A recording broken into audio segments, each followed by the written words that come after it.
तो आदाब, नमस्कार, गुड इवनिंग, सत श्री अकाल। एक बार फिर आप तमाम लोगों का स्वागत है क्राइम तक की कहानी के इस एपिसोड में। उम्मीद है पूरी फैमिली अच्छी होगी, अपना ख्याल रख रही होगी।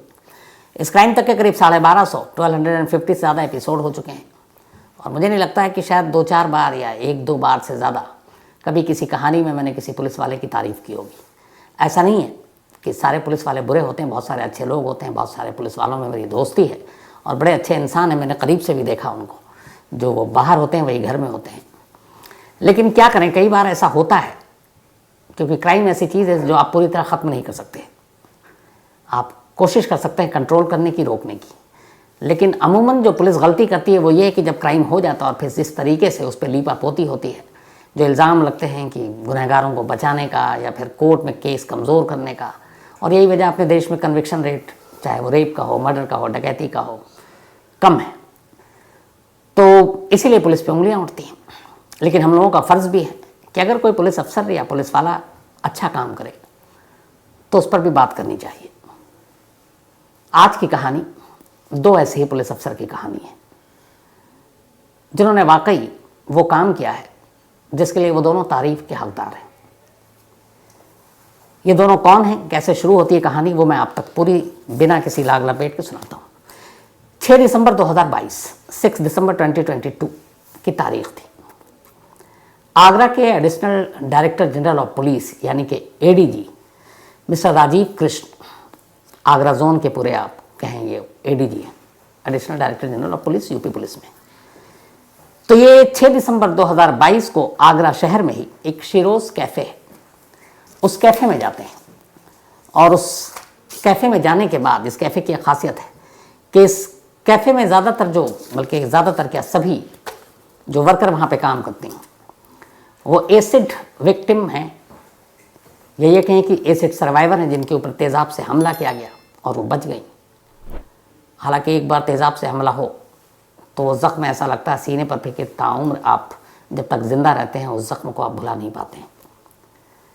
मैंने कई बार कहा है कि अगर किसी का कत्ल होता है तो एक बार में जान चली जाती है, लेकिन किसी की आबरू लूटी जाती है तो वो जब तक ज़िंदा होती है सिसक सिसक कर घुट घुट कर देती है। वैसे ही एसिड अटैक की जो शिकार लड़कियां, औरतें हैं, उनका भी आलम और हाल यही होता है। तो उनका दर्द बहुत लंबा होता है। तो इस शिरोज कैफ़े में तमाम ऐसी एसिड सर्वाइवर काम किया करती हैं और एडीजी राजीव कृष्ण वहाँ पहुँचते हैं 6 दिसंबर 2022 को। इसके बाद वो एक एक कर तमाम एसिड सर्वाइवर से बात कर रहे होते हैं, हर एक के हालचाल पूछते हैं, उनसे बातचीत होती रहती है। तभी बातचीत के दौरान 2 ऐसी महिलाएं उनके सामने आती हैं जिनकी कहानी सुनकर खुद एडीजी हैरान हो जाते हैं कि यह क्या कह रही हैं। इनमें से एक का नाम था रुकैया और एक का नाम मधु। अब मैंने जैसा कि कहा, शिरोज कैफ़े में सभी एसिड सर्वाइवर हैं जो काम करती हैं, तो ये दोनों भी तेज़ाब या तेज़ाबी हमले का शिकार थी। एक तरह से एसिड अटैक हुआ था इन पर। लेकिन जो कहानी उन्होंने सुनाई वो उस पूरे एरिया के सबसे बड़े पुलिस अफसर हैं, वो भी पहले यकीन नहीं कर पाए कि ये क्या है, कैसे हो सकता है। लेकिन जब फिर पूरी कहानी सुनी और उसके बाद जो कुछ उन्होंने किया वो काबिल तारीफ है। पहले रुकैया की कहानी। रुकैया ने एडीजी को अपनी कहानी सुनाई। उसने कहा कि 7 सितंबर 2002 की बात है, 7 सितंबर 2002, आगरा में रहती है रुकैया और उसका परिवार। पिता की पहले ही वालिद की मौत हो चुकी है। घर में माँ, बहन, एक बड़ी बहन की शादी हो चुकी थी। 7 सितंबर 2002 को रुकैया अपनी माँ के साथ आगरा से दूर अलीगढ़ पहुँचती है क्योंकि उसकी बड़ी बहन का ससुराल अलीगढ़ में है। और माँ और रुकैया को इसलिए जाना पड़ा क्योंकि जो बड़ी बहन है, शादी के बाद उनका मिसकैरेज हो गया था, तो उन्हें देखभाल की भी ज़रूरत थी। तमूमन ऐसे मौके पर मायके से लोग जाते हैं, तो माँ और बहन गई। लेकिन 2002 में जब रुकैया अपनी माँ के साथ अपने बहन के ससुराल पहुंची तब उसकी उम्र सिर्फ 14 साल थी, 14 ईयर, नाबालिग थी। वहाँ जाने के बाद जो बाकी चीज़ें हैं, बहन की देखभाल, सारी चीज़ें हो रही। अब इत्तेफाक से जो रुकैया के जीजा थे, उसके बहन के शौहर, उनका एक छोटा भाई था। उसकी उम्र थी उस वक्त 2002 में 24 साल, यानी रुकैया से 10 साल बड़ा। रुकैया के इस जीजा का छोटा भाई रुकैया से शादी करना चाहता था। हालांकि वो जानता था कि वो उससे 10 साल उम्र में छोटी है, और इस वक्त वाकई छोटी है, 14 साल की सिर्फ उम्र है, नाबालिग है। और रुकैया खुद पढ़ना लिखना चाहती थी, कुछ बनना चाहती थी। उसने इशारों इशारों में कुछ इशारा दिया, लेकिन अब 14 साल की उम्र रुकैया। फिर उसने अपने घर वालों से फोर्स किया, तो रुकैया की माँ बहन को भी मालूम था, उसने अपनी भाभी को बताया होगा, तो साफ सबने मना कर दिया। उन्होंने कहा एक तो रुकैया भी बहुत छोटी है उम्र में, और तुम्हारे और उसके बीच में उम्र का फासला भी है, और अभी अगले 10-20 साल तक तो हम उसकी शादी की सोच भी नहीं रहे, पढ़ाना है, लिखाना है, बड़ा समझदार बनाना है। 7 सितंबर 2002 को जब रुकैया उस घर पे थी, तब उसने फिर एक बार रुकैया से कहा। रुकैया ने साफ मना कर दिया। इसके बाद शाम का वक्त था, रुकैया उसी घर की चारपाई पर बैठी थी, हल्का सा अंधेरा था। अचानक उसके चेहरे पर कोई गर्म सी चीज़ आकर टकराती है। उसे लगा किसी ने गर्म उबलता हुआ चाय फेंक दिया है। वो चीखी, दोनों हाथ चेहरे पर थे, चेहरा बुरी तरह जल रहा था। लेकिन थोड़ी ही देर के बाद एहसास हो गया कि ये चेहरे पर जो कुछ फेंका गया वो चाय नहीं, बल्कि तेज़ाब था। फेंकने वाला कोई और नहीं था, बल्कि रुकैया के जीजा का छोटा भाई, जो रुकैया से शादी करना चाहता था। इसके बाद फैमिली वाले फ़ौरन रुकैया को लेकर अस्पताल पहुंचे, पहले अलीगढ़ के, फिर वहाँ से उन्हें आगरा ले जाया गया। अब इधर इलाज चल रहा है, और ये हकीकत मालूम है कि ये क्या हुआ और तेज़ाब फेंका उसने, क्योंकि उसने शादी से मना किया था रुकैया ने। घर वाले अब पुलिस के पास कंप्लेंट लिखाने के लिए जाना चाहते हैं, खुद रुकैया भी, उसकी माँ भी। ये बात रुकैया की जो बहन है उसे भी मालूम, और उसके जीजा को भी मालूम। अब उन्होंने इमोशनल और खेल खेला और एक तरह से ब्लैकमेल किया। रुकैया के जीजा ने कहा कि अगर तुमने मेरे भाई के खिलाफ पुलिस में जाकर कंप्लेंट की एसिड अटैक के मामले में, तो ठीक है, वो तो जेल जाएगा, लेकिन फिर अपनी बहन को भी तुम संभालना, हम उसे घर से निकाल देंगे। और उस वक्त तक फिर ये था कि बच्चे भी हो गए थे, बाद में पहले भी बच्चे थे। तो अब ये हुआ कि आप कंप्लेन करोगे तो ये रिश्ता ख़त्म, और अपनी बहन को घर ले जाओ, जो शादीशुदा बहन है। अब रुकैया के फादर की पहले ही मौत हो चुकी है, माँ है, खुद वो है, घर की माली हालत भी इतनी अच्छी नहीं है। ऊपर से ये कि अगर कंप्लेन करते हैं तो एक बहन को उसका शौहर छोड़ देगा, और वो अपने बच्चों के साथ यहाँ आ जाएगी घर पे। फिर पूरी ज़िंदगी पड़ी है बहन की भी, किसके सहारे जिएगी। हालात ऐसे बने कि फैमिली ने फिर तय किया कि बड़ी बहन का घर बचाने के लिए छोटी बहन खामोश हो जाए, और यही हुआ। रुकैया ने अपने सीने पे पत्थर रखा, जो चेहरे पर उसे दाग मिले उसको भी संभाल कर रखा, लेकिन फिर कभी मुंह नहीं खोला। उसने कहा कि अपनी बड़ी बहन के लिए इतनी कुर्बानी दे सकती हूँ, और उसने पलट कर कोई कंप्लेंट नहीं की। धीरे धीरे वक्त बीता, उसका इलाज चला। इस कहानी में आप दोनों तस्वीर देखिएगा, जब रुकैया पर तेज़ाब फेंका गया उससे पहले और उसके बाद। धीरे धीरे वक्त बीतता है, पर वो ज़ख्म रुकैया भूलती नहीं है। लेकिन कहते हैं अच्छे लोगों के लिए बहुत सारे लोग मदद करने आते हैं। बाद में एक अच्छा लड़का आया, उसने रुकैया को देखा, रुकैया से शादी की। शादी के बाद रुकैया को बच्चे हुए 2, और फिर इसी दौरान आगरा में एक शिरोज़ कैफ़े खुला, और उसमें यह था कि जो एसिड अटैक सर्वाइवर हैं वो यहाँ नौकरी करेंगे। तो एक तरह से वो उन लोगों के लिए एक, उनके जो कुचले हुए या ये कहें कि टूटे हुए आत्मविश्वास को उठाने की एक कोशिश थी। तो रुकैया जैसी और भी वहाँ पे बहुत सारी थी, उन्होंने काम करना शुरू किया। अब ये इस बात को 20 साल हो गए थे। 2022 6 दिसंबर की तारीख थी। रुकैया ने ये पूरी कहानी एडीजी साहब को सुनाई। उन्हें सुनकर पहले तो यकीन नहीं हुआ, लेकिन उन्होंने कहा चलो। इसी बीच में एक दूसरी महिला सामने आती है, उसका नाम मधु था। रुकैया के बाद अब मधु अपनी कहानी एडीजी को सुनाती है। यहाँ जो बाकी थे सब अपनी कैसे आपने सर्वाइव किया, कैसे क्या किया, हर एक कहानी सुना रहा है। उसके बाद ये भी है कि जिसने एसिड फेंका, तेज़ाब फेंका, उसको सज़ा भी मिली है। लेकिन यहाँ 2 ऐसे कैरेक्टर थे जिन्होंने कभी पुलिस के पास कंप्लेंट ही नहीं की थी, और यही बात परेशान कर रही थी एडीजी राजीव कृष्ण को। तो रुकैया की कहानी ख़त्म हुई, मधु की कहानी शुरू हुई। उसने अपनी कहानी बताई। उसने कहा कि करीब 22 साल पहले, रुकैया को 20 साल हुए, उसे 22 साल पहले यानी 2000 की बात, मधु की शादी तय हो गई थी। उसकी मंगनी हो गई, सगाई हो गई, और कुछ वक्त के बाद ही अब उसकी शादी होनी थी। घर वालों ने अरेंज मैरिज की थी। मधु दिखने में भी खूबसूरत थी, लेकिन मोहल्ले के कुछ मनचले मधु के पीछे थे। उनमें से एक मधु से शादी करना चाहता था। मधु ने साफ इनकार किया था। वो कभी आते जाते छीटाकशी भी करते थे। अब इधर मधु की इंगेजमेंट हो गई, कुछ वक्त के बाद शादी होनी है, ये बात उन मनचलों को पता चली। एक रोज़ मधु अपने घर से निकली और बाजार जा रही थी। तभी अचानक उसके चेहरे पर तेज़ जलन महसूस हुआ। उसने दोनों हाथों से अपना चेहरा पकड़ा। तब तक तेज़ाब उसके चेहरे को जला चुका था। मधु को बाद में अस्पताल ले जाया गया, वहाँ इलाज हुआ, कुछ ठीक ठाक भी हुआ और इसके बाद धीरे धीरे वक्त बीता। लेकिन वो कौन लोग थे ये नहीं मालूम। इधर एक अच्छी चीज़ ये हुई कि इन सारे हमलों के बाद चेहरे पे तेज़ाब और आपको पता है एसिड विक्टिम, उस लड़के को भी सैल्यूट करने का मन करता है जिसने इन सारी चीज़ों के होने के बाद, जिसके साथ एंगेजमेंट हो चुकी थी, शादी थी। मधु का चेहरा पहले जैसा नहीं रहा, लेकिन उसका होने वाला पति पहले ही जैसा था। उसने कहा चाहे कुछ हो जाए, एक बार मान लिया पत्नी है तो पत्नी है। मधु के ठीक होने के बाद जब ये इलाज विलाज हुआ, उस लड़के ने मधु से ही शादी की। फिर मधु के साथ बच्चे हुए, दोनों खुशहाल ज़िंदगी जी रहे हैं। और इत्तेफाक से फिर मधु भी इसी शिरोज़ कैफ़े में पहुंची, जो एसिड विक्टिम सर्वाइवर जहाँ पे काम करते हैं।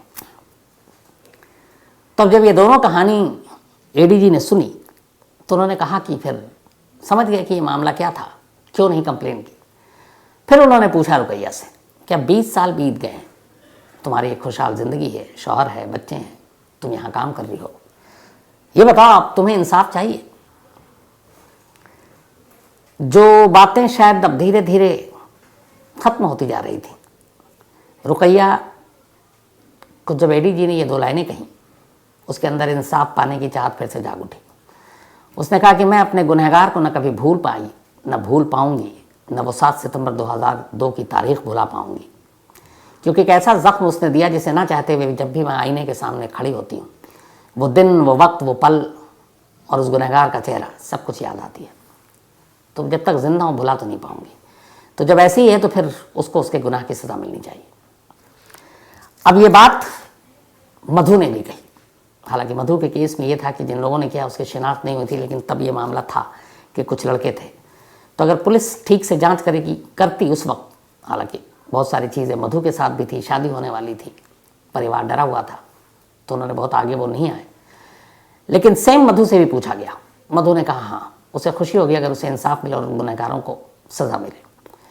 इधर सरकार ने एक ये भी बना रखी है, जो एसिड अटैक के विक्टिम होते हैं उनके लिए मुआवजे और बाकी चीज़ों का ऐलान भी है, तो पैसे भी उन्हें कभी नहीं मिले। और इस कानून के बारे में, इस स्कीम के बारे में एडीजी साहब को पता है अच्छे तरीके से। उन्होंने कहा कि तुम दोनों को इंसाफ दिलाने की जिम्मेदारी मेरी है। इसके बाद उन्होंने आगरा के जो पुलिस कमिश्नर हैं डॉक्टर प्रीतिंदर सिंह, उनसे कहा कि आपकी जिम्मेदारी है, आप इन दोनों को इंसाफ दिलाओ।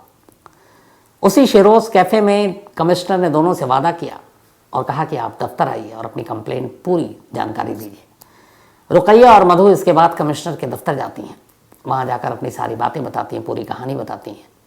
इसके बाद अब पुलिस उस वक्त के सारे मेडिकल रिपोर्ट, डॉक्टरों की राय, इन सब पे काम करना शुरू करती है। चूँकि रुकैया के साथ जो हादसा हुआ वो अलीगढ़ में हुआ था और रुकैया रहने वाली आगरा की थी, तो एडीजी और पुलिस कमिश्नर के कहने पर कि रुकैया को भागना ना पड़े, आगरा में ही केस दर्ज किया गया। और इसके बाद अलीगढ़ में जो भी इंक्वायरी और बाकी चीज़ें हैं वो हो रही है। इन दोनों पुलिस अफसरों की पहल पर इन दोनों को एक एसिड अटैक की जो शिकार हुई है उसके तहत जो मुआवजा सरकार से मिलना चाहिए उसकी भी कोशिश शुरू कर दी। इसके बाद छानबीन की गई, पता चला कि रुकैया के जिस देवर ने, यानी उसकी बहन के शौहर के भाई ने उस पर तेज़ाब फेंका, इसके बाद उस पर कभी असर नहीं पड़ा। फिर वो दिल्ली आ गया, उसकी शादी भी हो गई, शायद उसके 2-3 बच्चे भी हैं और एकदम अपनी ठीक ठाक ज़िंदगी गुजार रहा है, एक मासूम और उस वक्त की एक नाबालिग 14 साल की बच्ची का चेहरा बिगाड़ कर। तब उसके बारे में जानकारी मिल चुकी है, शायद अब उसकी उम्र का असर भी है और इतना लंबा अरसा हो चुका है और ख़ुद रुकैया की बहन के बच्चे भी बड़े हो गए हैं, तो उन्हें भी पता है जुल्म और इंसाफ के बीच का फ़र्क क्या है। तो उनके अंदर भी हौसला आ गया और उन्हें भी लगा नहीं, जब रुकैया की ज़ुबान बंद की गई शायद वो गलत था, उसको इंसाफ मिलना चाहिए। तब इंसाफ की लड़ाई में शायद वो लोग भी शामिल हैं। तो अब जो गुनहगार है उसके पकड़े जाने का इंतज़ार है, जो मधु का हो या फिर जो रुकैया का हो।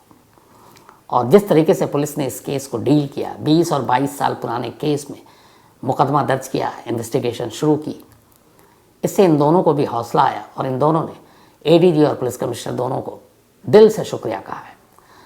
और मैं भी चाहता हूँ पूरी क्राइम तक टीम की तरफ से भी, मैं भी ऐसे पुलिस अफसरों की तारीफ़ करनी चाहिए। इससे ये होता है कि बहुत सारे और पुलिस अफसरों को ऐसी चीज़ें करने का एक तरह से उन्हें हौसला मिलता है। तो वाकई अगर पुलिस वाले इसी तरह काम करते रहें तो शायद जो पुलिस को लेकर इमेज है आम लोगों में वो पूरी तरह से बदल सकती है। हालांकि वक्त लगेगा, लेकिन शुरुआत तो किसी न किसी को करनी चाहिए। तो चाहे वो एडीजी राजीव कृष्ण जी हों या फिर आगरा के पुलिस कमिश्नर हों डॉक्टर प्रीतिंदर सिंह, इन दोनों ने ऐसा करके एक मिसाल कायम की है। आपको ये भी बता दूं कि अगर इन दोनों के खिलाफ सारे सबूत मिल गए, पुख्ता केस बन गया, तो हमारे देश में ऐसा नहीं है कि एसिड अटैक को लेकर कानून लचर है, कानून सख्त है। इसमें 10 साल से लेके उम्र कैद यानी लाइफ इम्प्रिजमेंट तक की सज़ा है। यहाँ तक कि 18 साल से कम उम्र के बच्चों को आप तेज़ाब बेच नहीं सकते, दुकानदार के खिलाफ एक्शन लिया जाएगा। तो सज़ा सख्त है, 10 साल से लेकर उम्र कैद तक। और आगरा पुलिस की यही कोशिश है कि जो रुकैया और मधु ने झेला इन 20 और 22 सालों तक, उसकी सज़ा उन गुनहगारों को ज़रूर मिलनी चाहिए। और हम सब भी चाहते हैं कि ऐसा ही हो। तो आगरा पुलिस के एडीजी और पुलिस कमिश्नर दोनों को पूरी क्राइम तक फैमिली की तरफ से वाकई दिल से बहुत बहुत शुक्रिया। और ऐसे ही अच्छे काम पुलिस करती रहे। तो लोग भी हमेशा ऐसा नहीं है, पुलिस के साथ देते हैं और रहते हैं। मीडिया वाले भी, हालांकि हमारा काम है जो कमियां हैं उसको उजागर करना, लेकिन ये भी ध्यान रखने की ज़रूरत है कि पुलिस वालों से कोई पर्सनल, किसी भी क्राइम रिपोर्टर या जर्नलिस्ट की कोई पर्सनल या ज़ाती दुश्मनी या उस तरह की बात नहीं होती है। एक प्रोफेशनल रिलेशनशिप होता है दोनों में। जहाँ गलत काम होता है वहाँ उसी तरीके से हम लोग खड़े होते हैं, आवाज़ उठाते हैं। लेकिन ये है कि जहाँ अच्छा काम हो वहाँ उसको भी उसी तरीके से बताना चाहिए। तो थैंक यू सो मच। और हम सब की यही उम्मीद है कि रुकैया और मधु को जल्दी ही इंसाफ मिले, जिसकी शुरुआत हो चुकी है। तो आज कहानी में इतना ही, लेकिन कहानी ख़त्म करूँ उससे पहले वही अपना सिलसिला। फैसल हसन, इनका आज बर्थडे है, तो हैप्पी बर्थडे फैसल। और ये अमान हसन के फादर हैं, तो फैसल हसन जी आपको बहुत बहुत हैप्पी बर्थडे। मान सिंह यादव, इनका भी आज जन्मदिन है, तो हैप्पी बर्थडे मान सिंह। और ये गोरखपुर से हैं। इसके अलावा मोहसिन अजहर का भी आज बर्थडे है, तो हैप्पी बर्थडे मोहसिन। साथ ही अजय सिंह सिल्लीगुड़ी से हैं और इनका भी आज जन्मदिन है, तो हैप्पी बर्थडे अजय। इसके अलावा ज़मीर इदरीसी का भी आज जन्मदिन है, तो हैप्पी बर्थडे ज़मीर। और ये मोहम्मद अजीम ने भेजा है। साथ ही सुबोध यादव, इनका भी आज बर्थडे है, तो हैप्पी बर्थडे सुबोध। और बबलू यादव ने भेजा है। इसके अलावा रूपाली सिंघल का भी आज जन्मदिन है, तो हैप्पी बर्थडे रूपाली जी। और ये संजय सिसोदिया ने भेजा है। साथ ही अंकित सिंह, इनका भी आज जन्मदिन है। इसके अलावा अंजलि, इनका भी आज जन्मदिन है, तो हैप्पी बर्थडे अंजलि। साथ ही आदिति, इनका भी आज बर्थडे है, तो हैप्पी बर्थडे आदिति। इसके अलावा वीर नारायण सिंह जी, ऊपर वाला आपको हमेशा अच्छा रखे, सेहत दे। और ये यूपी पुलिस में है वीर नारायण सिंह जी, और उनके बेटे ने मुझे ये मेल भेजा है। और थैंक यू सो मच कहानी सुनने के लिए, उसे सराहने के लिए। इसके अलावा कैलाश कुमार जी हैं, थैंक यू सो मच आपका भी कैलाश जी। निशांत सिंह हैं, और इन्होंने, ये नेवी मर्चेंट हैं, इन्होंने मुझसे पूछा कि आपने मीडिया का जॉब क्यों चुना। चलिए निशांत जी, किसी दिन तसल्ली से इसका जवाब पक्का दूंगा। रजत भारद्वाज, हालांकि कई बार किस्तों में जवाब दे भी चुका हूँ, लेकिन एक बार पूरी तरह से देता हूँ। रजत भारद्वाज, इन्होंने भी कुछ लिखा है, मैं ही भूल रहा हूँ। हाँ, इन्होंने शायद ये लिखा है कि कुछ घर में चल रहा है, वाइफ प्रेग्नेंट हैं, क्राइम की कहानियाँ सुनना ना सुनना ये सारी चीज़ें आती हैं, तो फिर मेरे ऊपर भी बंदिश है। तो रजत जी, मैं यही कहूँगा कि जब तक ऐसा हो, और अगर माँ और वाइफ दोनों कह रहे हैं, तो थोड़े दिन के लिए बिल्कुल ना सुने। और जब सब कुछ ठीक हो जाए और आप बाप बन जाए, तो एक तो हमें मेल भी कीजिएगा, और ऊपर वाला सब कुछ अच्छा रखे, और फिर उसके बाद सुनिएगा तसल्ली से। साथ ही शाम्भवी सिंह, इन्होंने कहानी की फरमाइश की है। इसके अलावा शारिक खान ने कहानी की फरमाइश की है। और स्वर्ण ध्वजानंद, इन्होंने भी कहा था कि अब बीच में शायद ये था, अंजलि और ये सारी स्टोरी चल रही थी कि नई कहानियाँ सुनाइए, तो उसकी भी एक अपनी डिमांड होती है स्वर्ण जी, लेकिन कोशिश यही होती है कि अलग अलग कहानियाँ सुनाता रहूँ। तो आज कहानी में इतना ही है। अब आपसे मुलाकात होगी कल रात 9 बजे किसी नई कहानी के साथ। तब तक अपना ख्याल रखिएगा। Thank you very much.